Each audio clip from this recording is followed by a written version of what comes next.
Mən Ələkbərov Gülməmməd Xıdıroğlu 1931-ci ildə Qoqarx rayonunun, Qarakilsə rayonunun Allavar kəndində anadan olmuşam.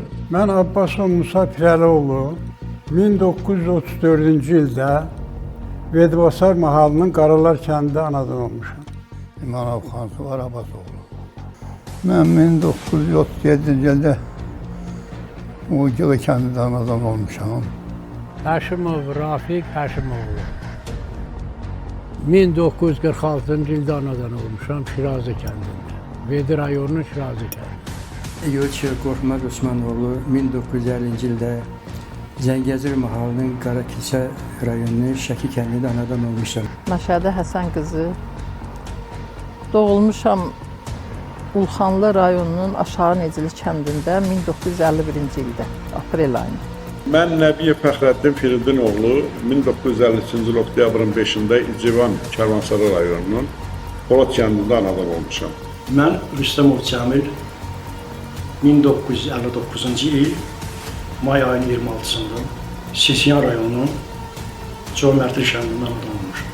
Şərifova Sara Qasım qızı 1962-ci ildə Basar Keçər rayonunun Güney kəndində dünyaya gəlmişəm, amma buna baxmayaraq mənim kimliyimə Şişqaya kəndi yazılıbdır.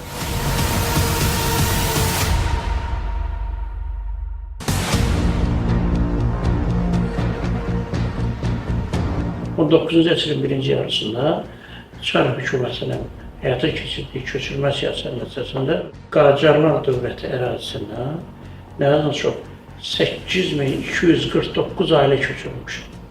Əgər orta hesabını götürəndə bu bir 5 nəfərdən, 6 nəfərdən götürəndə bir 40 min nəfər adam edir. Qacarlar ərazisində, çünki Qarabağda köçürülənlərin böyük əksəriyyəti Qacarlar dövlətinin ərazisindən köçürülür. Və hətta bizim ündərimizdə sənətlər var ki, bunlar demək ki, fars dili ilə bərabər Azərbaycan türkçəsini, Azərbaycan dilində verirlər. Amma Qərbi Azərbaycanın digər ərazilərinə, İrəvan quberniyası ərazisinə, yaxud İrəvan xalqı ərazisinə, Osmanlı İmperiyası ərazisinə 85 min nəfərdən çox demək ki, ailə köçürülür.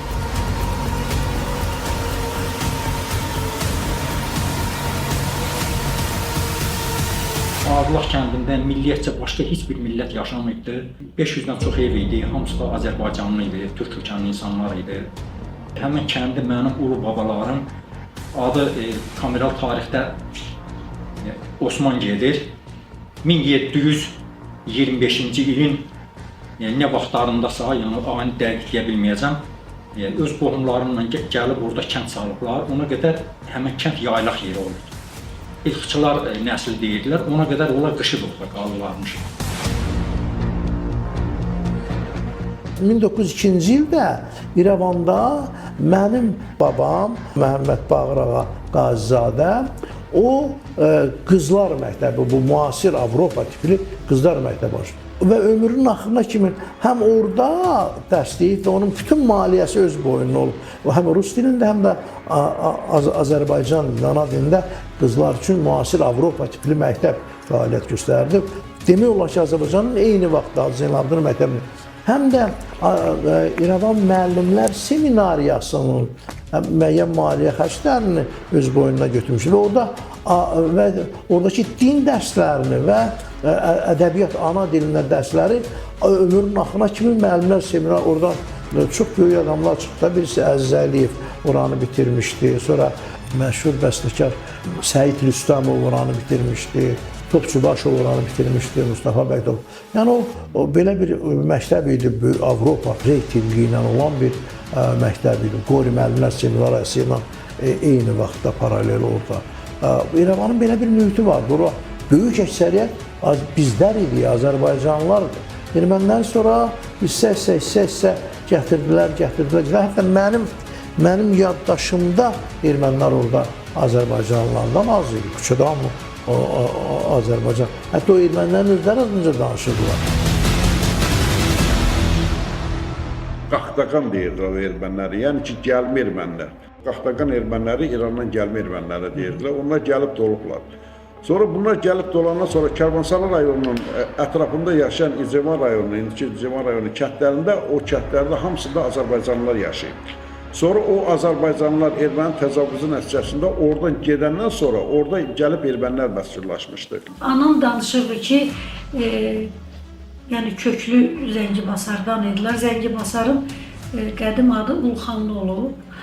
Sonra Zəngibasar, sonradan Masis elədilər oranı. Anam danışırdı ki, heç bir erməni, yəni bir nümunə üçün heç bilmirdilər, belə bir millət var yer üzündə. Bir erməni gəlib, bir erməni. Yəni o zaman biliblər ki, belə bir millət var, onların nümayəndəsi gəlib bizim Ulxanlıya. Kürəkçay, Türkgülistan, Türkmənçay və ən sonunda Ədirnə müqaviləsi ilə Qərbi Azərbaycan ərazisi erməniləşdirdi və əraziyə Şərqi Anadoludan, İrandan ermənilər köçürüb, ərazinin aborigen əhalisi olan Azərbaycan türklərini oradan köçə məruz qoydular və bu proses 1905-7-ci illərdə, 1918-20-ci ildə erməni dövlətinin qurulması ilə, tarix Azərbaycan torpaqlarında qurulması ilə demək olar ki, daha da sürətləndi və Qərbi Azərbaycan ərazisindəki Azərbaycanlılar azınlıq bir əhali halına gəldi. Bu ərazilər ümumiyyətlə dağ Bursasının ərazisi oldu. Ermənistan dövləti yaradılan zaman 18-20-ci illərdə ərazisinin kiçik olduğuna görə bir hissəsində Gürcüstandan götürüb birləşdiriblər Ermənistana. Onda bizim ərazidə, yəni doğulduğum ərazi, onda Gürcüstandan qoparıb, dağ Bursasından qoparıb Ermənistana birləşdiriblər.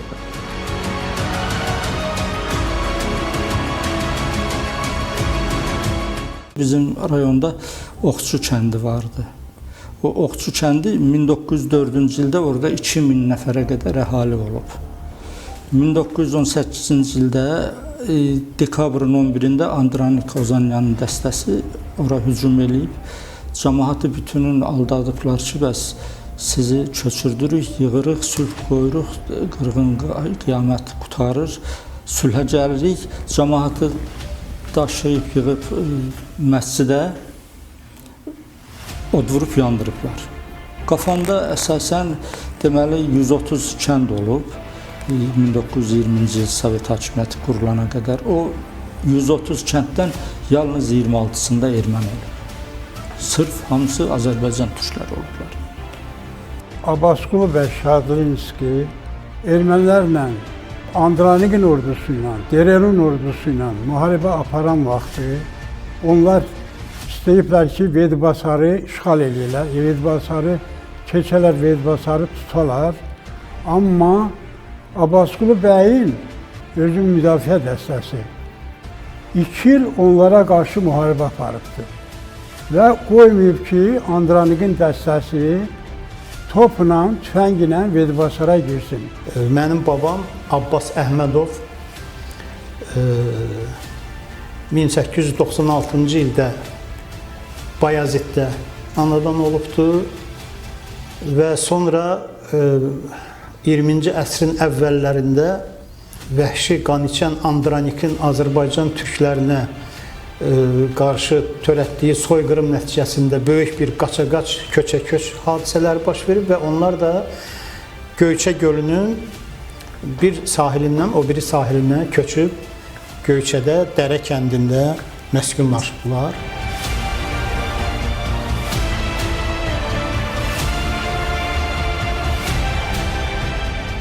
Azərbaycanda 1905-6-cı il qırğınından sonra Azərbaycanlara silahlandırılmış ermənilər çox kütləvi qırğın törətdilər. Yüzlərlə, minlərlə günahsız Azərbaycanını öldürdülər. Bir müddətdən sonra arada sakitlik yarandı və deyək ki, Rusiyada oktyabr inqilabı baş verəndən sonra ki, başları qarışdı imperiyanın, onda ayrı-ayrı müstəqil respublikalar yarandı. O müstəqil respublikalardan biri də Azərbaycan Xalq Cümhuriyyəti idi. Eyni zamanda ondan əvvəl Gürcüstan dövləti elan olunmuşdu və ermənilərin ərazisi, əhalisi imkan verməsə də onlara da bir dövlət yaratdılar. Çünki bunu Rusiya belə istəyirdi. Və Azərbaycanın xanlıqlardan qalma torpaqlarını, Naxçıvan və İrəvan torpaqlarını verdilər erməniyə. 9,8 min kvadrat kilometr ərazidə Ermənistan Ararat dövləti yaratdılar. Amma bu dövlət öz dövlət quruculuğuna məşğul olmaq əvəzinə bir il yarımda 120-dən artıq qərar və qanun qəbul eləmiş Azərbaycan Xalq Cümhuriyyətini yıxmaqla məşğul oldu, dağıtmaqla məşğul oldu. Onların yazdığı kitablar ideologiyaya çevrildi. Güya bu ərazilər hamısı əvvəl Qarabağ ermənilərinin olub ideyası çıxış elədilər. Sonra bütöv Azərbaycan və sonra da uydurdular ki, elə bizim yadımızdan çıxıbdır. Bura Böyük Ermənistan olur. Elə hamısı bizim ulu babalarımızdır. Araz çayının sahilində və Ağrı dağının demək olar ki, üzbəüz hissəsində yaşayırdıq. Bedvasar mahalı iki hissədən ibarətdir. Dağlıq hissədən, bu dağlıq hissə Göyçə dağlarına qədər uzanıb gedir. Bir tərəfdən Dərəvəz vasitəsilə Zəngəzurla, Qarabağla, digər tərəfdən isə Göyçə ilə sərhəd bir bölgədir. Digər tərəfdən isə İrəvana tərəf gedir. Bizdən İrəvan şəhərinə cəmi 35 kilometrdir. Və bizdə hər səhər günəş Verdi dağlarından Kotan dağının arxasından çıxardı və hər axşam Ağrı dağının arxasında batardı. 5-ci sinifdə oxuyurdum. Yay tətilində Malnovatına getmişdim. Kəlbəcərlə Göyçənin arasında bir gəldik deyirlər. O gəldiyə mən çatanda orada bir dərə var idi. O dərəyə sümük tökülən dərə deyirdilər. O dərədə mən kütləvi sümüklər gördüm və dəhşətə gəldim. Axşam oraya gələndə yaşlı adamları tapdım və başladım soru-sual eləməyə. Dedi, bu çox ağır dərddir bala, bu olur. 1917-19-cu illər qaça-qaçında hardasa deyilən rəvayətə görə bir neçə insanı ilə 500-də deyən olur, 1000-də deyən olur. Bunlar ermənilər ateş altında o yalı keçirdəndə yolda öldürdüklərini öldürüblər, qalan qalıb. Bunlar hamısı dərədə tara düşüb qırılıb.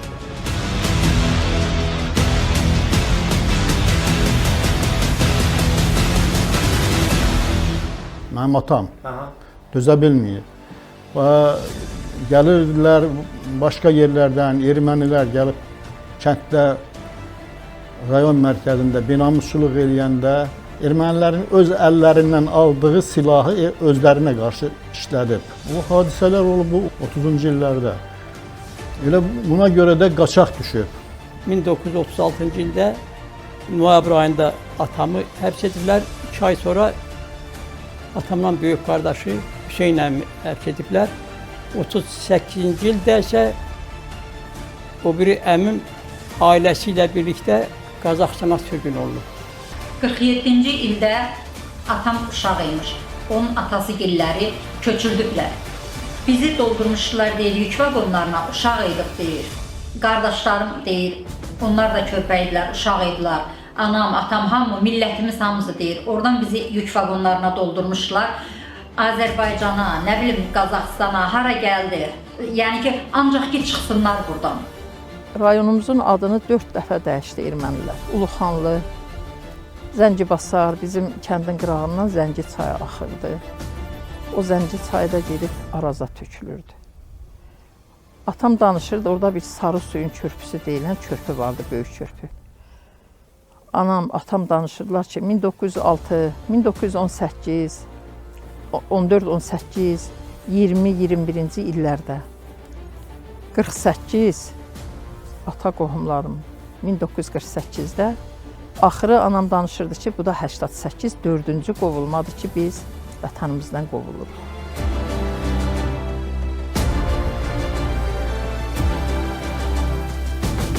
Ümumiyyətlə ermənilər deyirdilər ki, kaş nə olaydı Aşqır Əsgərin qohum əqrabası olmayardı. Çünki olmasaydı onu erməni aşağı kimi bütün dünya ilə bir eləyərdik. Yəni mənimsəyərdilər o dərəcədə. Çünki onlar da Aşqır Əsgərin şeirləri bilirdilər. Yəni Aşqır Əsgərin necə şəxsiyyət olduğunu bilirdilər. O təbii ki, böyük qısqanclıq var. Onların çox böyük bir tarix muzeyi var. Həmin muzeyin içərisində xüsusi deməli şöbələr var.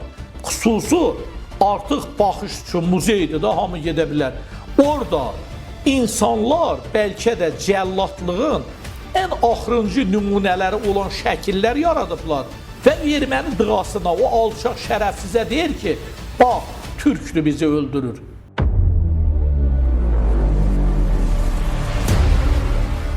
Meşəkənd kəndi adından da bəllidir ki, bizim kənd meşəlik, dağın ətəyində yerləşən gözəl, səfalı bir kənddir. Bu kənddə 80 ev var idi.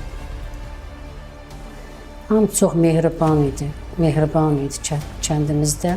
Ancaq bir var idi ki, bizim bu Qaraqoyunlu mahalında 7-8 kənd var idi. Bizim kənddə ancaq müsəlmanlar yaşayırdıq. Bizim yan içimizdə sırf erməni yaşamırdı. Ancaq rayonun özündə erməni var idi. Məsələn, biz rayona da gedəndə orada erməniləri görürdük. Zəngibasar rayonunun 48-53-cü illərdə 70%-ni köçürmüşlər. Azərbaycanlılar yaşayırlarsa. Orada qalan o deyək ki 18 kənd, axıra qalan 18 kənddə yaşayan Azərbaycanlıların sanki bir İrəvan şəhərinə bir dil baxımından, mədəniyyət baxımından, təsir baxımından və ermənilərə pis təsirləmə həm də baxımından böyük təsir var idi.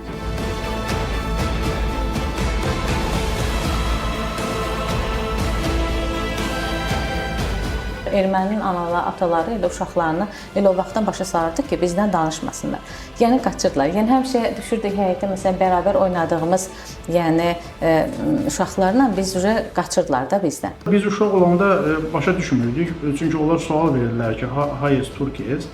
Biz böyüklərdən soruşurduq ki, bunlar bizə nəyə görə belə sual verir? Biz bilmirdik, türklüyümüzü uşaq olarkən dərk eləmirdik. Valideynlərimiz başa salandan sonra ki, biz Azərbaycan türkləriyik və türk olduğumuza görə də bunlar bizə nifrət edir. Ona görə də sual verirlər ki, yəni ermənisən ya türksən.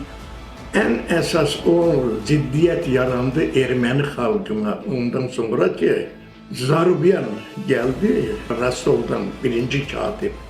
Erməni Azərbaycan ziddiyyəti meydana çıxdı. Çox kəskinləşdi. Həddindən artıq kəskinləşdi, Azərbaycanı görmək istəmirdilər. 88-ci ildə hadisələr çox kəskinləşdi və ermənilər dəhşətli şəkildə mitingə çıxdılar. Hər yerdə nətər şüarlar, televiziyalarında, hər yerdə artıq rayonazada gedib gəlmədə çətinləşirdi. Hətta o vaxt saqqallar deyirdik də, müxtəlif hardasa Ermənistanın harasındansa saqqallar cəlb olunurdu. O saqqallar kəndə girməyə cəhd edirdilər. Təzyiqlər oldu bizə. Biz dedik, biz hara gedirik? Ata-baba yurdumuzdan hara gedirik? Sonra 88-ci ilin sentyabr ayında, belə 88-ci yanvar ayından sonra başladılar evlərə daş atmağa. Birini tutub küçədə döyürdülər. Birindən mən başına ona oynatırdı ki, çıxsınlar. Gəlir birin damağa şaşqalarda da atırdılar. Rayon Partiya Komitəsinin, Rayisполкомun milisin qarşısında Azərbaycanlılar təcavüzə məruz qalır. Qulağından sırğası çıxarılır. Həqiqətən bu həyəcanı biz yaşadıq. Biz yaşadıq. Biz yaşlılarımızı, qocalarımızı maşında Azərbaycana keçirmək istədik. Lakin tutucurda və Arcana gizlidə. Çəmbərək rayonu, yəni indi Krasnosel adlandı. Çəmbərək rayonunda qabağını kəsdilər. Və dedilər ki, sizi öldürəcəyik. Yerevanda Kortelekomda işləyirdim. Maşınla gəlirdim, erməni müdür də mənim yanımda. Birdən qəfil yolun ortasında gördüm cavan qızlardı, mülki insanlar da, orada başqa adamlar yoxdur. Polislər bunları müşahidə edir. Öyle bir dənə qışqırdılar ki, Qarabağın oxusun, Türkiye'nin Kodorel hayalini azad tutsun. Mən maşından tullamaq istədim, tutdu kolumdan ki, dedim necə yəni, Türkləri ölüm, Türkləri qırmaq. Həmən günüzü bu miting vaxtı bizim Şirazlı kəndi var bizdə, ən böyük kənddir, orada Azərbaycanlar da çoxdur, Kürdlər də çoxdur və ermənilər o kəndə hücum elədilər. Eyni adamlar, eyni cəmaat öz qonşuları üstünə hücuma getmədi. Ta ki, Söbədaşından gətirirlər ki, Şirazlıya hücum eləyəsiniz, daşlayasınız, qıraqaq, tanımırıq bunlar kimdir? Özcə yerdən gələnlər idi. Saqqallılar var idi orada. dağıdırdı evləri kəndimizdə neçə dənə ev yandırdılar. Su idarəsində, Artçılar idarəsində işləyirdi o həmin o qardaşım. Məmmədov Mürvət, Allah verdi oğlu. Oradan demişlər ki, Artçıdan var o ermənilərlə bizim arada. Gediblər onu oradan işə salmağa.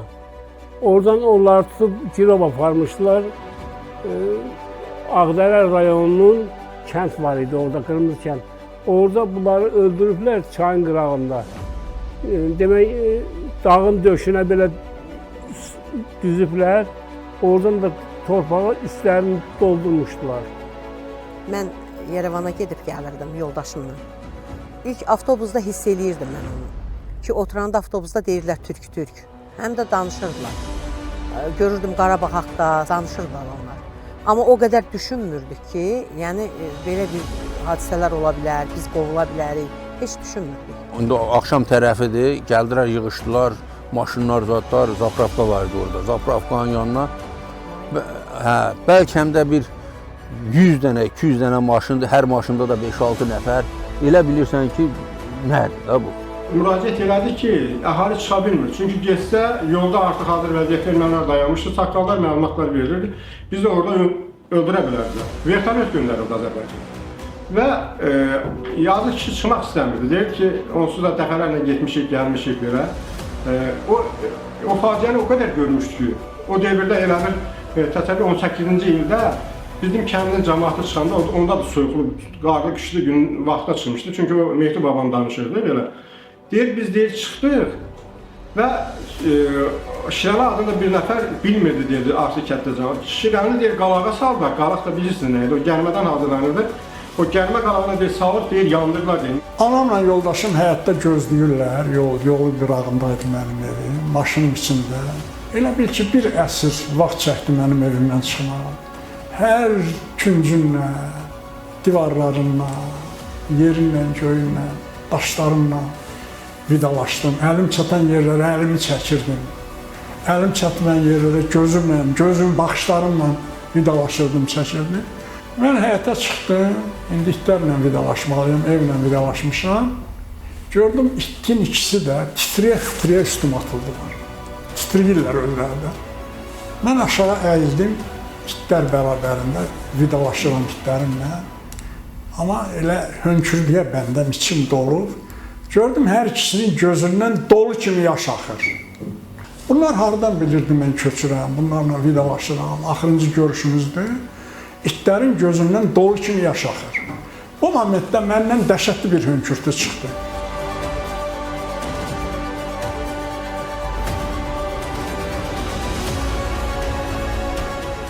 ...68'də oradan çıxmışıq. Yola getmirdilər bizlə, iş vermirdilər yaxşı adamlara. Qulluqda döyüldü, uşaqlarıdır. Bir də qayıdıb gediblər. Bir də təzədən onları çıxardıblar oradan. Arazın qırağındaydılar onlar. Ermənilər yola verməyib onları, heç yola verməyib onları. Yola getməmişlər, vurulmuşlar, döyülmüşlər, söyülmüşlər onlara. Aprelin 24-də hər il ermənilərin üzü dönürdü. Onların andranikləri, qulaq kəsi andraniklərinin özlərin deməklərini nəzərə alsaq, güya onların soyqırım 24-ü, aprelin 24-ünə təsadüf elədiyini, həmin vaxtlar onlar demək olar ki, üzlərini görməsəydin yaxşı idi. Yəni, çox amansız davranırdılar. Mən döydülər, atdılar lapedə, apardılar, mən haraydı orada çöktülər. Elən kimi. Mən bir ay mənlə yoldaşım Naxçıvan banı tərəfində qaldım. Səhrədə getmişik, oradan gəlib bizi kamaz atdı, maşınlarla apardı göblər yuxarıya. Orada da mən uşağımdan əlimdən aldılar, böyük qədəmin, Tahir Məmmədov, İsmailoğlu. Götdü çıxdı yerə, mənə dedi ki, pulum var, qızılım var, nəyim var, vergi nə? Mən dedim ki, heç nəyim yoxdur, ala bax. Naxçıvana gəldik, Naxçıvanda banisədə qaldıq bir ay.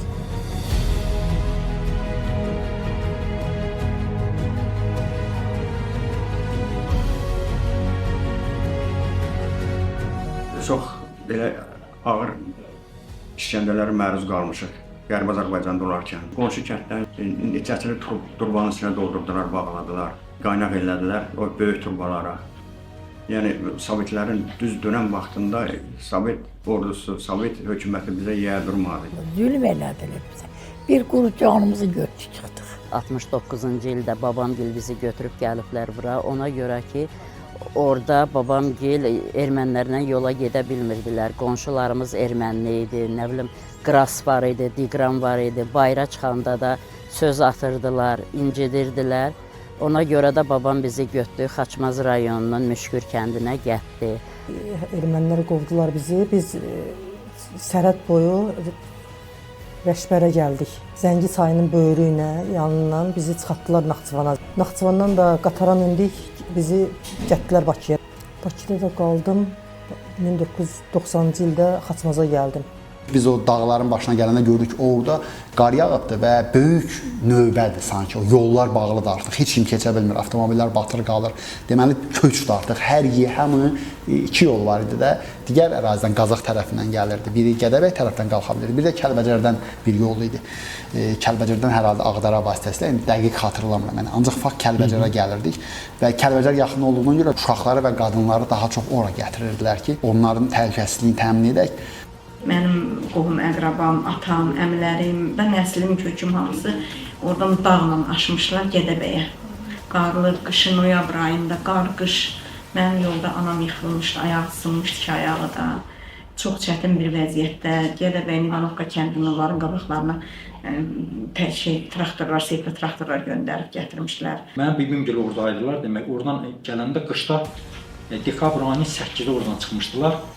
Kəlbəcər tərəfdən çıxmışdılar. Orada borana düşmüşdülər. Bibimin nəvəsi orada rəhmətə getdi. Bir uşağın ayağını soyuq aldı. O da gənckən rəhmətə getdi. Yəni o da həyatını normal yaşaya bilmədi.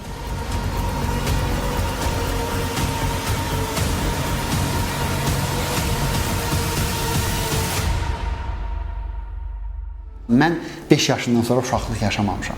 Nə yaşamışamsa 5 yaşına qədərdir. Yəni ondan sonra mən böyümüşəm artıq. Yəni o kənddən çıxışımız, o qaçqınlıq həyatı, Şəmkirdə yaşamağımız, Gəncədə yaşamağımız, yəni faktiki olaraq mən uşaq olsam da, balaca olsam da, ancaq mən böyük kimi özümü hiss eləmişəm. Yəni o çətinliklərdə, o müharibənin gedişini görmüşük, Qarabağ savaşı, Gəncədə bilirsiniz daha çox o proseslərin içində olubdur. Yaralılar, hospitallara aparıblar bizim, şəhid ailələrini gedib görmüşük, qohumlarımızda şəhidlər olub. Yəni bu bizim uşaqlığımızı əlimizdən alıbdır. 1950-ci ildə Qərbi Azərbaycanın Göyçə mahalında Ardanış kəndində doğulmuşam. Ardanış kəndi Göyçənin ən böyük kəndlərindən biri olub.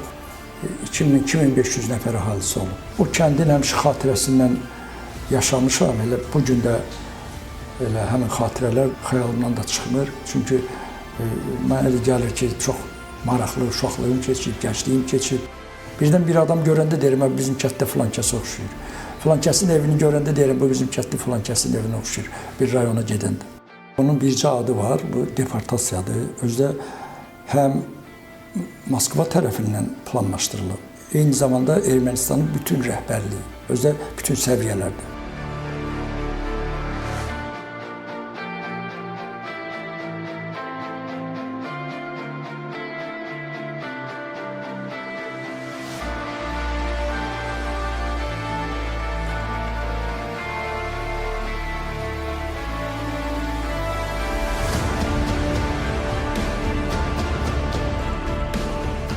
Noyabrın 22-sindən sonra, xüsusilə 24-də artıq bütün Ermənistan, Qərbi Azərbaycan ərazisində hələ də yaşamaqda davam edən Azərbaycanlıların kütləvi şəkildə qovulub çıxarılması prosesi başladı. Bu təkcə deportasiya deyildi, bu həm də soyqırım idi. Yəni, əgər bu hadisələr prosesində 200-dən artıq adam qətlə yetirildisə, onlarla, yüzlərlə insan xəsarət aldısa, evlər yandırıldısa, əmlaklar talandısa, hətta bəzi bölgələrdən insanları helikopterlərin köməyi ilə, hətta o vaxt Sovet ordusunun zirehli maşınlarının köməyi ilə erməni mühasirəsindən xilas eləmək mümkün oldusa, artıq bu deportasiya deyildi. Bu, Ermənistanın dövlət səviyyəsində o torpaqlarda həyata keçirdiyi soyqırımı idi. Prezidentimizin apardığı Ali Baş Komandanımızın apardığı bu siyasət axıra qədər çatacaq. Biz o yerlərə qayıdacağıq.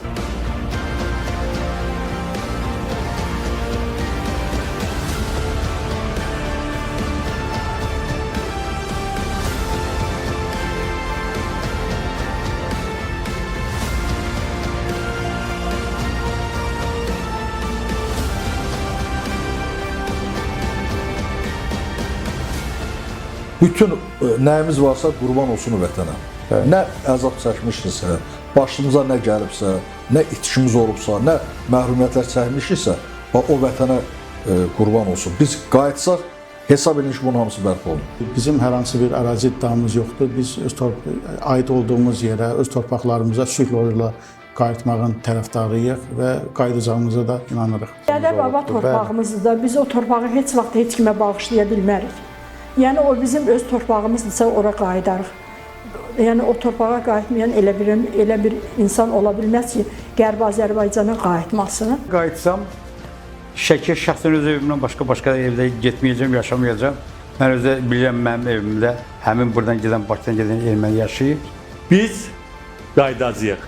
Birinci mən keçəcəm. İşimi də atacağam burada, evimi də atacağam, vəzifəmi də atacağam. Hər şeyimi atıb gedib ömrümün son günlərini orada yaşayacağam. Mənim ömrüm çatmasa mən orada rahat yatmağım üçün mənim nəvələrim, övladlarım ora getməlidir.